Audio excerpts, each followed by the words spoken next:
Good evening. I'll call to order the Arvada City Council meeting. Like it said, we're now into the August 2nd, 2021 City Council meeting. I'll call us to order and call upon Dot Miller. Thank you, Your Honor. Would you please pause for a moment of silent reflection?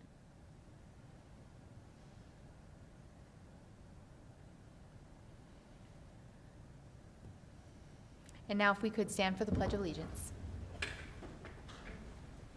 I pledge allegiance to the flag of the United States of America and to the republic for which it stands, one nation, under God, indivisible, with liberty and justice for all.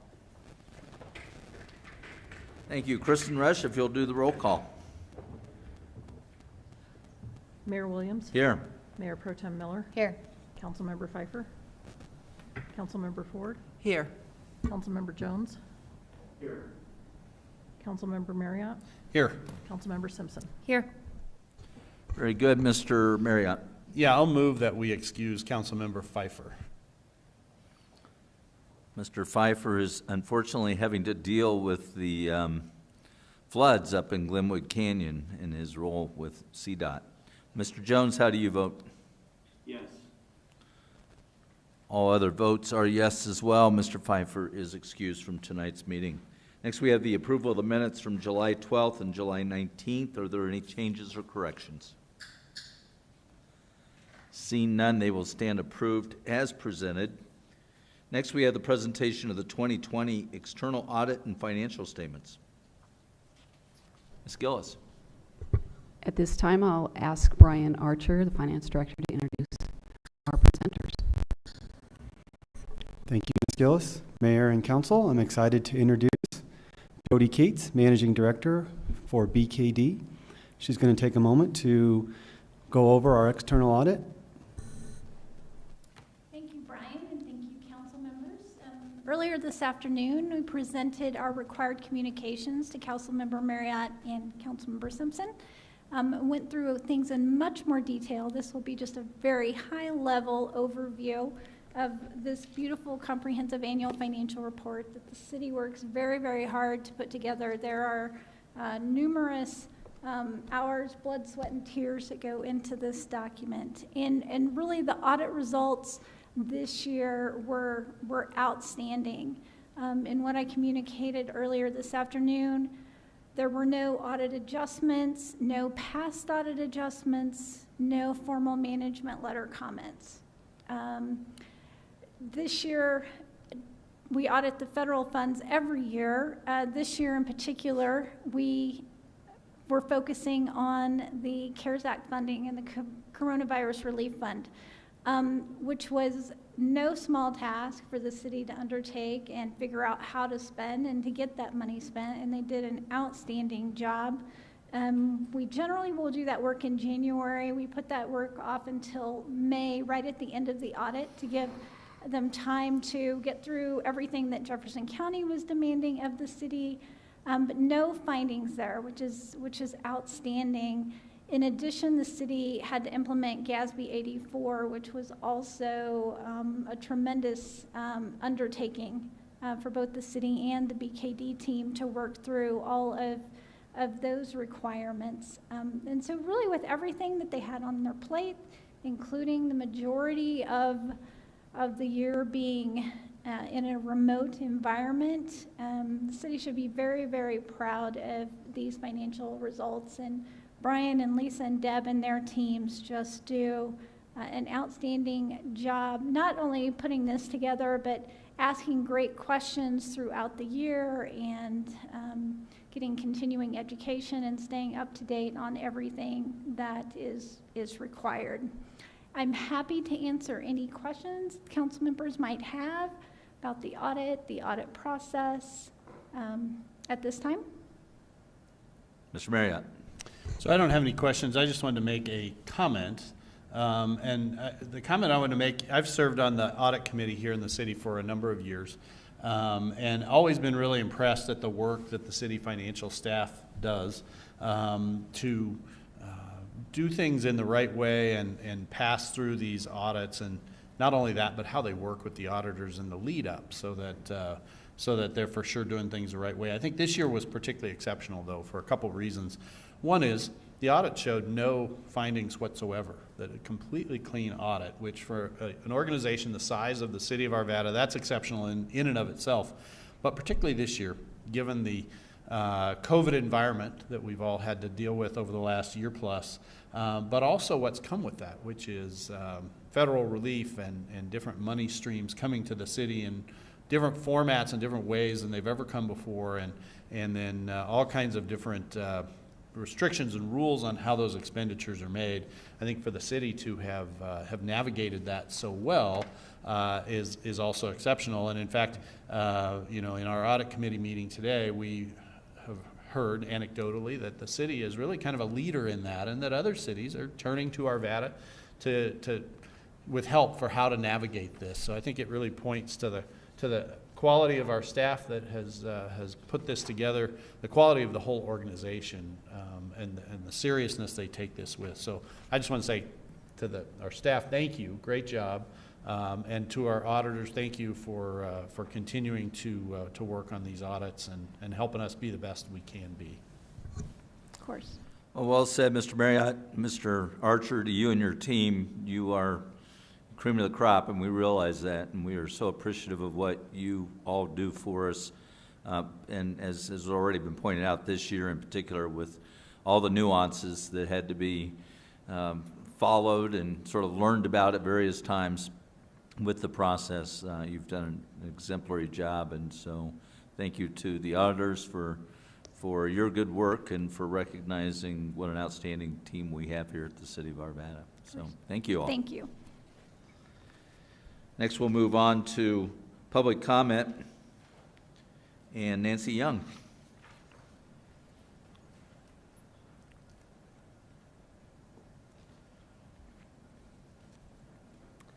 Good evening. National Night Out returns to Old Town. Tomorrow evening at the Pavilion at the Arvada Flour Mill. The Arvada Historical Society has asked me to invite the community. It's all free. National Night Out, for those who have forgotten, it's been so long, is a block party celebrated by thousands of neighborhoods across the nation on the first Tuesday in August. It's an opportunity for neighbors and for frontline public servants like the police and fire to meet in a positive, casual environment and really get to know each other. Developing relationships this way unites all of us, and it creates safer, friendlier communities. The sponsor this year is Historic Old Town Arvada, HOTA. The host is the Arvada Historical Society. Unfortunately, we are not able to keep the mill open for the event, but our own Scott Staley, mill expert and historian, will be there to answer questions about this jewel in downtown Arvada. HOTA will provide free hamburgers and hot dogs along with all the fixins, and attendees are welcome to bring a side dish should they choose. Join us tomorrow evening at tomorrow evening, August 3rd, 5:30 to 7 at the Arvada Flour Mill Pavilion. The pavilion is just east of the flour mill, between the parking garage and the railroad tracks. It's pretty easy to find. We look forward to meeting and greeting our neighbors at the Arvada Flour Mill Pavilion. Thank you. Thank you, Ms. Young. It is great that National Night's coming back, and I know several of us have signed up to be at numerous of our National Night Out celebrations all around town, and it's a great opportunity. And I know our police department, fire department will have folks there, and I know in one of the ones I'm going to that they've got a band lined up, so it's going to be a fun evening. Okay, next we have the consent agenda. We have just a couple of items. The first is a resolution authorizing a change order number 2 to an existing agreement by and between the City of Arvada and Dewberry Engineers, Inc., to expand the scope of work and increase the contract amount by a little over $10,000. Second is a resolution approving the submission of a second substantial agreement to the 2020 Annual Action Plan for the Community Development Block Grant. Those are the CDBG fund programs. Program to allocate additional CDBG funds made available through the Coronavirus Aid, Relief, and Economic Securities Act, the CARES Act. Mr. Marriott. Yes, thank you. I'll move that Resolution R21-097 and R21-098 both be approved. Motions for approval. Mr. Jones, how do you vote? Yes. And Mr. Jones, I apologize, I didn't ask if you had any questions on the audit report. Did you have anything on that? No, I didn't. And if I did, I would have said probably the same thing that Mr. Marriott said. Very good. And the rest of council has voted yes, with Mr. Pfeiffer being an excused absence. We have a couple of resolutions. First is a resolution authorizing an amendment to the grant agreement between the City of Arvada and Jefferson County for emergency rental assistance to increase the agreement maximum amount reimbursable from $499,000 to $1,499,000. Lori Gillis. Council, Gordon Lucy, the Director of Vibrant Neighborhoods and Communities, will speak to this topic. Mayor Williams, at your last regular business meeting 2 weeks ago, Carrie Espinosa, our housing manager, made a presentation on the annual meeting of the Arvada Housing Authority. There are 3 items on tonight's City Council agenda that relate to the implementation of what was discussed at the last business meeting. The second one is the one that's before you now. Earlier this year in April, the City and Jefferson County entered into an agreement to use federal funds for rental assistance, and a program was created for Arvada residents to access that program. This amendment increases the amount of federal funds available to Arvada residents in support of that goal. And this formal action in amending the IGA with Jefferson County is an implementation tool that's needed to make that a reality. The cover sheet itself covers a lot of performance measures on the number of people that have been helped, but it is our recommendation that the City Council pass this resolution tonight, amending the intergovernmental agreement with Jefferson County. Very good. I'll open it up for City Council questions or action.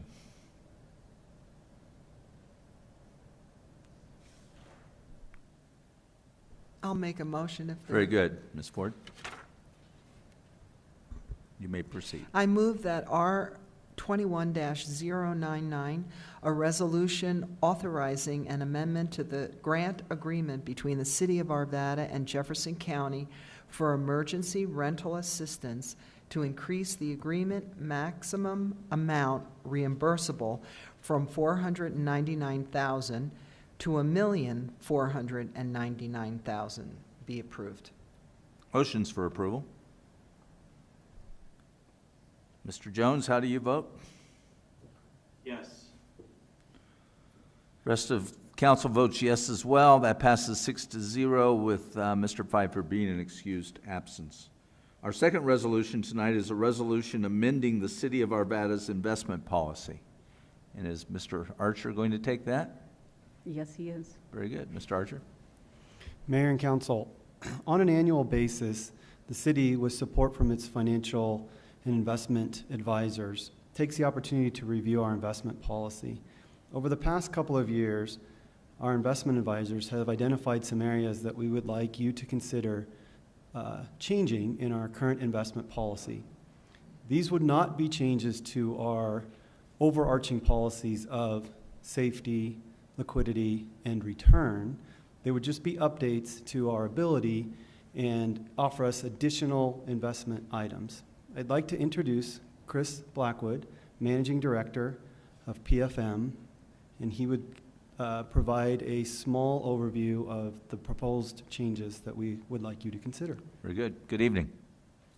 Good evening, everyone. Again, my name is Chris Blackwood with PFM Asset Management. So we've been investment advisor for the city for 5 years, and as Brian said, we do annual updates to the investment policy. And I'm trying to figure out where my remote is. I think we can actually forward it for you. Okay. So we're really going to talk about really one change to the policy on the next page. We sort of give you a highlight of that. So if we can advance that. There we go. Just a second. If we can get the PowerPoint back up, please.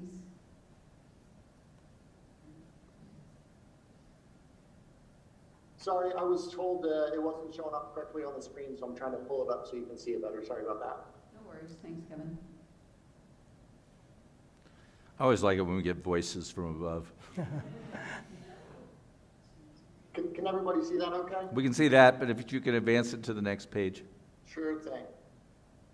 There you go. Okay. So the city, under its current investment policy, can only invest in very safe securities, only in really what are called bonds, fixed income securities or otherwise bonds. So in other words, they can buy U.S. Treasury securities that with a certain maturity guidelines of 5 to 7 years for most of the securities in the investment policy. Among the other types of securities that the city can invest in are corporate bonds. Now, with corporate bonds, you obviously take a slight amount of credit risk because you're depending on the company to repay the interest. However, we have a very deep process to do a lot of due diligence and monitoring for every security owned by the city. And so when we buy corporate bonds, for example, we can buy bonds rated AA or AAA rated. But over the past decade, the number of securities that we can buy has shrunk, and that's limited the opportunities for the city. So one of the things that we talked about is looking to add the ability to purchase bonds that are rated A. So these are still investment grade bonds, and we would put a limit to 20% of the portfolio in A-rated bonds. And the benefits of that is slightly higher yield, but primarily just more access to us in the current economic and market environment. So if we go to the next page, it'll give you a little more context on the rating guidelines. So as I mentioned earlier, AAA rated bond, there are only 2 AAA rated issuers in the United States, Microsoft and Johnson & Johnson. There's maybe another 20 in the AA rated category, and that has shrunk dramatically. So by investing in A-rated bonds, again, we have very high credit risk or high credit quality bonds, but it's still in what's called the investment grade category. And we did a very detailed analysis of this with the staff so they could understand, both the risks and the rewards to adding A-rated securities to the portfolio. So if we go to the next page, this gives you an idea of the potential return differences. So for example, the top line, over the last 10 years, if we just invested only in U.S. Treasuries for the city's portfolio, our return would have been about, on average, 1.79%. As you can see, as we go down the screen and look at other security types, for example, AAA-rated corporates had an average return of 2.45%. And if we make our meander way all the way down to corporate bonds rated A, the average return over the past decade was 3.17%. So you can get slightly higher returns, which benefits the city's portfolio and therefore the taxpayers. But obviously, as I mentioned before, there is a slight different change in the risk profile. So going to the next page, I'll give you an idea of the risk profile. So this chart, I'll try and make this chart very clear. Whenever a bond is rated, the rating can be changed over time. Now, economic and financial conditions can change. So, for example, this shows you how a security's rating would change over a 5-year period, looking at 50 years of data. So, for example, a AAA rated bond stays AAA rated in a 5-year window about 54% of the time, but it gets downgraded to AA about 22% of the time. If we move down to the A-rated securities, those stay A-rated within a 5-year window about 52% of the time. They can be upgraded and downgraded. So, for example, they get upgraded to AA about 7% of the time. But they can be downgraded also, and we have a very distinct process to help, as I mentioned, to monitor that and report to the city. And even though we never like to say what I call the D word in the investment business, default, we've never had a client security that we purchased for them default in our 40-year history. But it does happen, not with our firm managing them, but the default rates are very, very small. You can see even on the far right-hand side of the screen, even AAA-rated bonds within a 5-year window, I guess, have defaulted 0.7% of the time. But what normally would happen in this kind of situation, when we see economic or financial conditions changing for any of the securities we own, that are owned in your portfolio, we report to the city on a quarterly basis, updates, and we provide an analysis. So if there is a change, we have a very deep discussion and make a recommendation about whether to hold that or, potentially sell a security. And that even happened when the pandemic emerged last year. Toyota got downgraded because many of their operations were shut down, as you might expect in the auto manufacturing industry. And so they were downgraded. We had a discussion with staff, and there was a decision to continue to hold that particular security. And since then, there's been no rating change in that security. So I'm going to the last page in the presentation to summarize.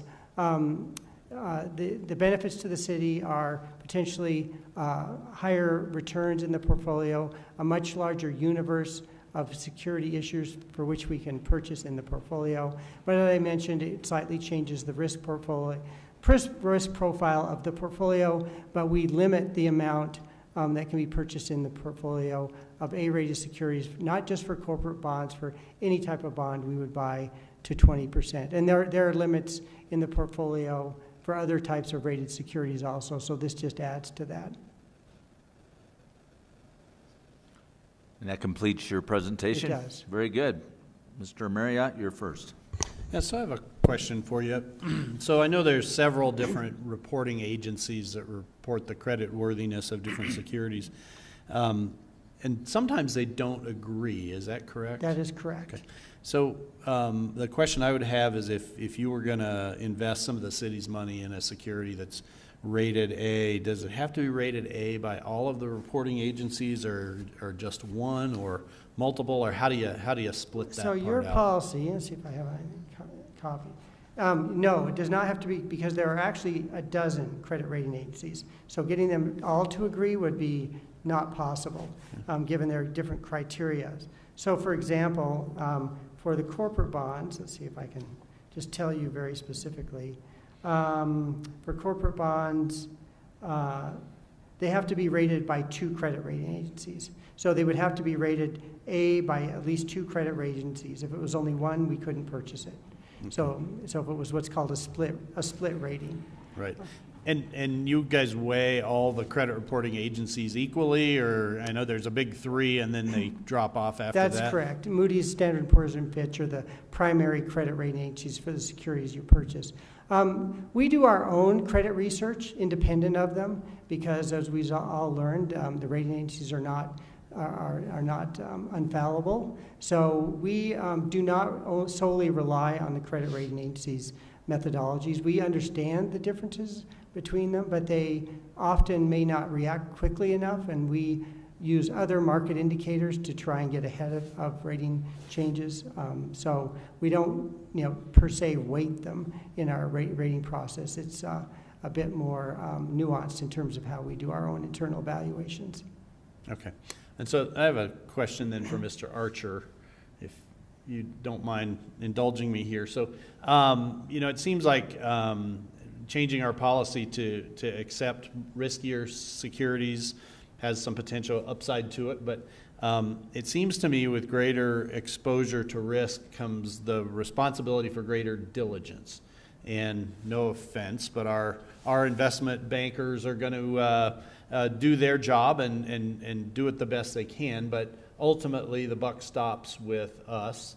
And so does a change like this create any additional work for our financial staff, or any additional responsibilities, or even just additional monitoring and sensitivity to it? And if that's the case, are we able to do that?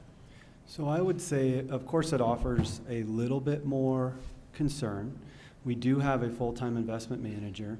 She works hand in hand with PFM on a weekly, daily basis, discussing investments. We have a very good working relationship.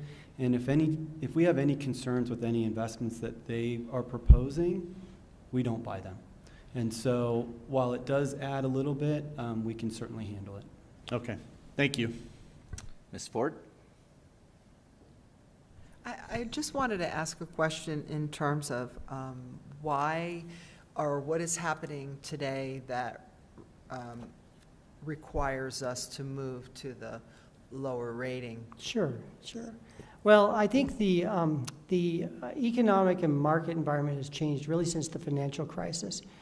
Because as you probably know, interest rates have been extremely low over the past decade. The Federal Reserve, which controls interest rates, held them at near zero from the end of 2008 to 2015. They let them float up to about 2% in 2018, and now, since the pandemic, they took them back down to zero. So what corporations have realized is they don't need to manage their balance sheet to get low borrowing costs by having a high credit rating. In fact, they can borrow with an A level of credit rating at only a very small difference from their corporate borrowing rates.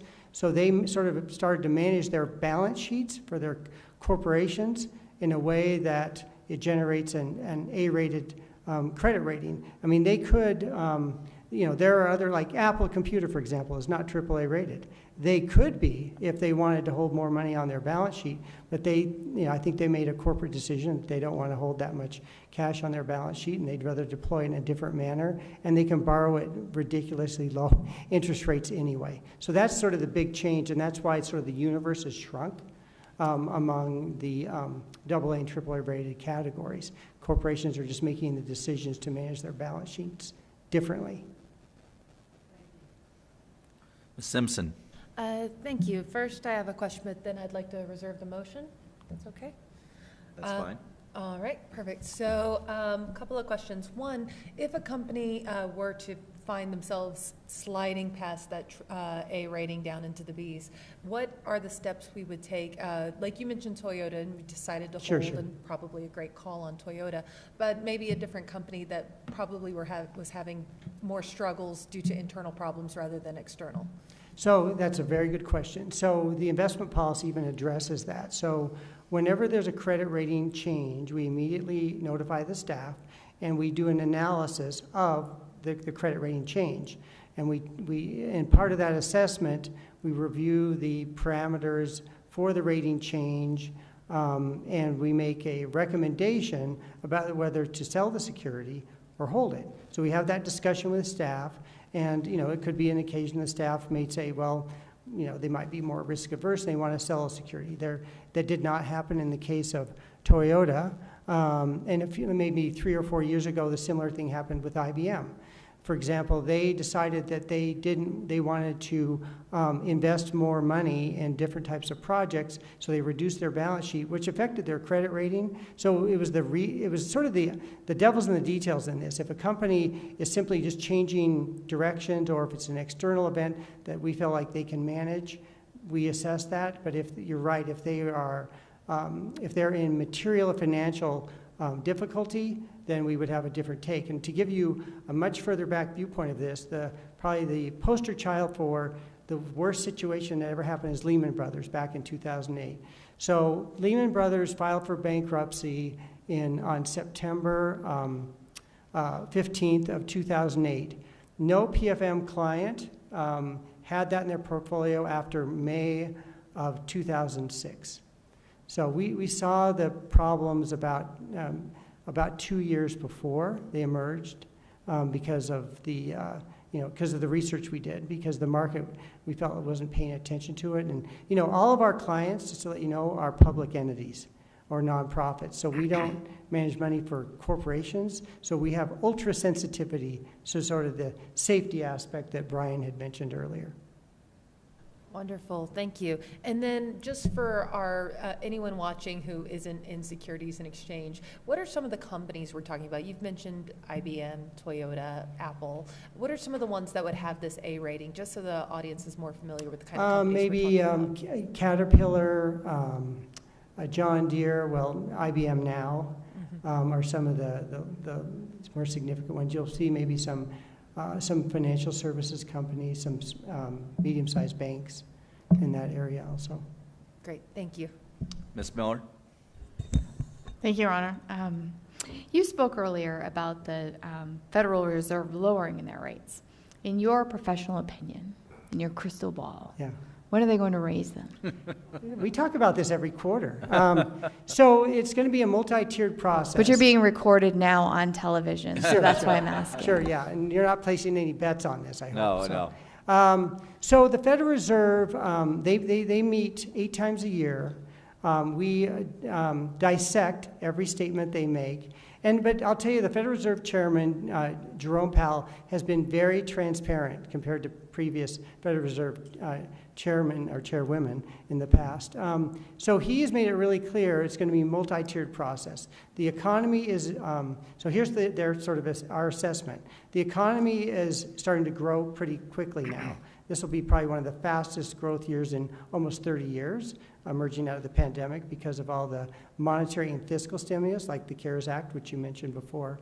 So the Federal Reserve is, before they raise short-term rates, they also are doing a monthly purchase of about $120 billion of securities to help. And when they purchase those securities, the goal is to push down longer-term rates like mortgages, mortgage rates, for example. So when they start to pull back that purchasing, that's called tapering.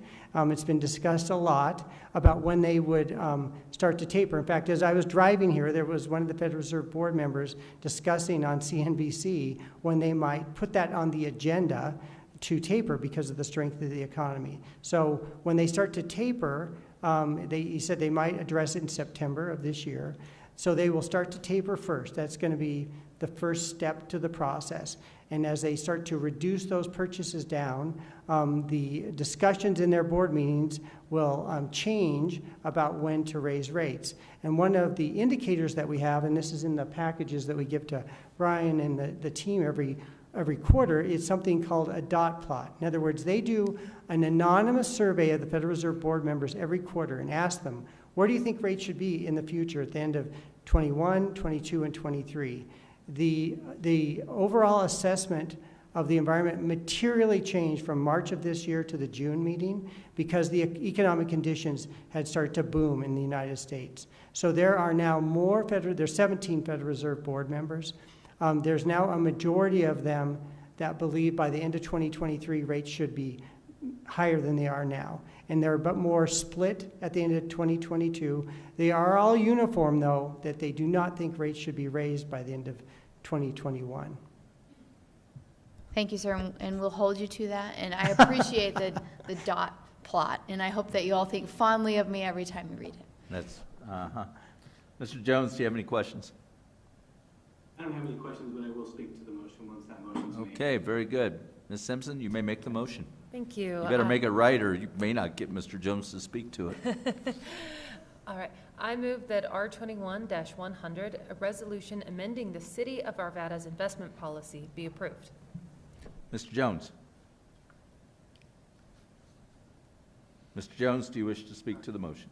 Yes, I had to find the mute button. No, I just wanted to say that I think, as I've read through this and listened to the presentation, I think that this is a really wise move on the part of the city, especially as we look at being able to diversify our investment portfolio. And if you look at the investment objectives of the policy itself, it's to preserve the capital and protection of investment principle, maintenance of sufficient liquidity to meet anticipated cash flows, attainment of market rate return, and a diversification to avoid an incurring unreasonable market risk. And I think that's exactly why we would hire or continue an engagement with PFM, because that's their job, to ensure that those investment objectives are met and met perfectly. And so therefore I will be supporting the motion. Very good. Mr. Marriott? Yeah, I wanted to make a comment too before I vote. So I'm going to support this motion too, and I won't even say grudgingly, although I'm going to do it with a little bit of caution. I think our investment objectives of providing liquidity and preserving capital are really the keys when it comes to taxpayers' money. I do appreciate the taking a different approach, given that the world has changed and continues to change. But what I think I would like to see from our financial staff is just ongoing as we get our financial presentations, maybe another simple little report on our A-rated securities, or within that investment report, just maybe a little bit more detail as we go forward.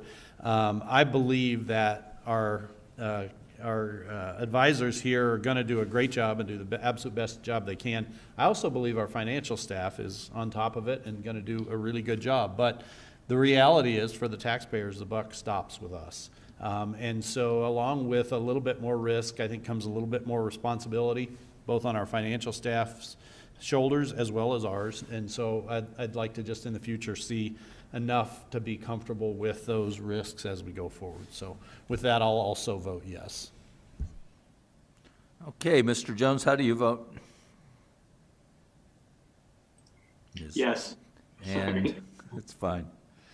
And now I got to get everybody else to vote again. Sorry.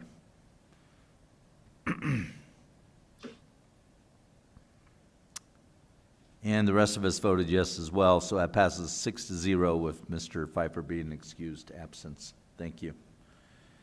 Next, we'll move to first readings. Thank you, Your Honor. I move that Council Bill 21-020, an ordinance amending Chapter 54 Motor Vehicles and Traffic of the Arvada City Code, and Council Bill 21-026, an ordinance enacting and amending certain provisions of Division 3, Smoking Restricted in Public Places, of Article 7, Air Pollution, of Chapter 38, Environment, of the Arvada City Code to prohibit persons under the age of 21 from entering smoking businesses, to prohibit the sale or distribution of tobacco products to persons under the age of 21, and to prohibit self-service displays of tobacco products.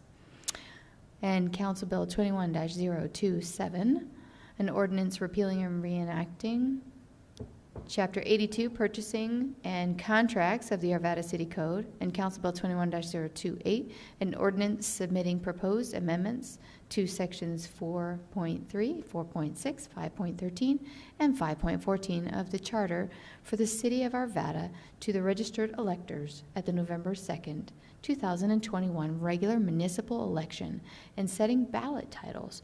All be approved on first reading, ordered published in full, and public hearing to be set for August the 16th of 2021 at 6:15 p.m.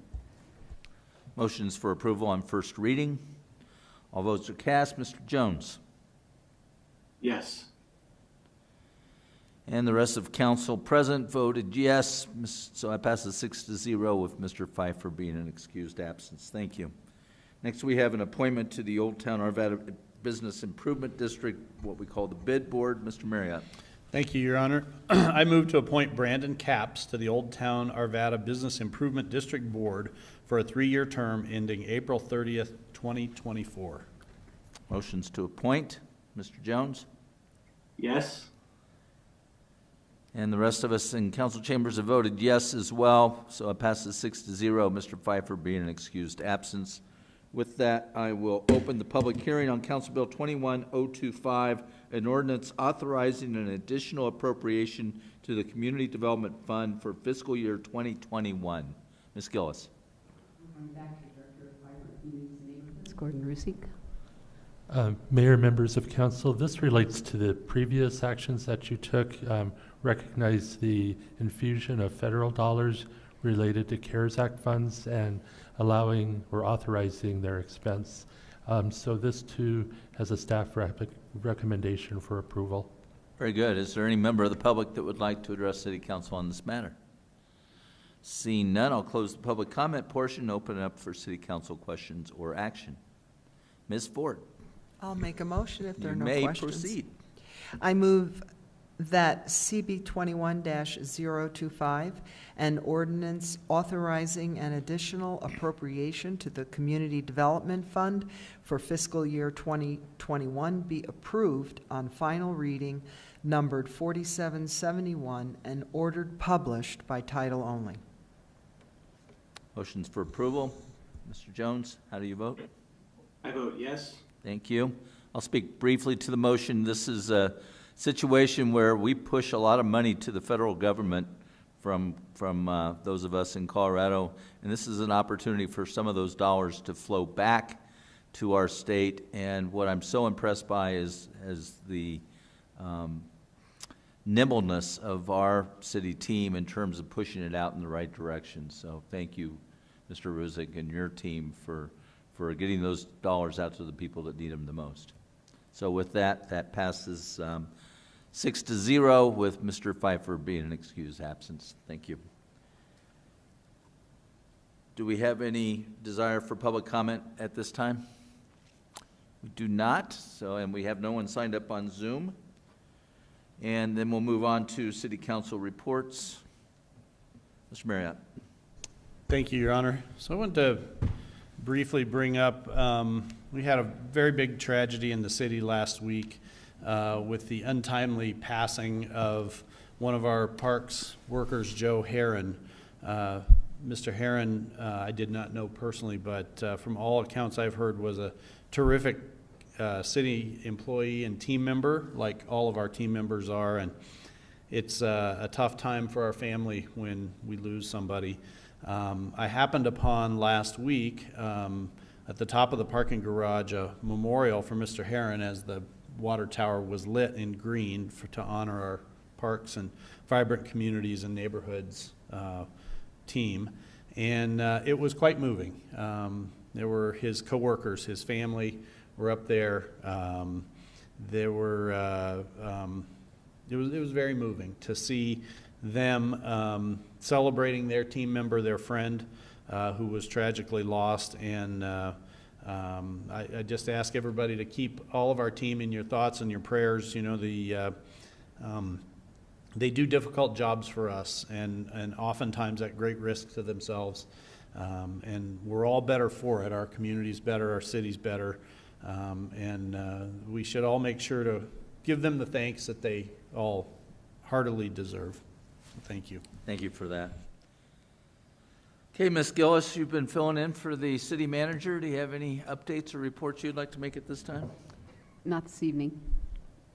And we have a workshop next week. We will not be televised, as we will be meeting in the field at the Pomona parcel to have a discussion about the future use of that parcel, if any. Very good. Ms. Morris, do you have any reports for us tonight? I don't. Thank you, Your Honor. Very good. We stand adjourned. Everybody have a good evening. Right.